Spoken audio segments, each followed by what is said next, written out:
എവിടെ നിന്ന് കിട്ടിയതാ ഈ കോലം? നീ ആരെയാണ് അനുകരിച്ചത്? ആരാ നിന്നെ ഇത് പഠിപ്പിച്ചത്? ഇത് റസൂലുള്ള പഠിപ്പിച്ച ഷിആറല്ല, ഇത് മുസ്ലിമിന്റെ കോലം അല്ല, ഇത് ഖുർആൻ അംഗീകരിക്കുന്നവർക്ക് പറ്റില്ല. അതുകൊണ്ട് ഈ മുടി പൊക്കിയിട്ട് സൈഡ് ഭാഗം ചെറുതാക്കി ബാക്ക് ചെറുതാക്കിയിട്ടുള്ള ഈ മുസ്ലിം പുരുഷന്മാരുടെ, ഇന്നത്തെ ചെറുപ്പക്കാരുടെ ഈ ഹെയർ സ്റ്റൈൽ, ഈ കട്ടിങ്, അത് കടുത്ത ഹറാമാണ്. ഒരു സംശയവും വേണ്ട.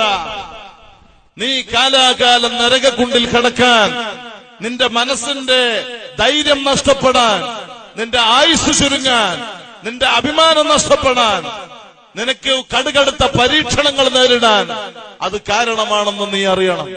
അതുകൊണ്ട് ഇന്ന് വളർന്നു വരുന്ന ചെറിയ 3, 4, 5 വയസ്സുള്ള ആൺകുട്ടികളെ പോലും ഇന്നത്തെ പരിഷ്കാരികളായ മുസ്ലിം പെണ്ണുങ്ങൾ, മുസ്ലിം ഉമ്മമാർ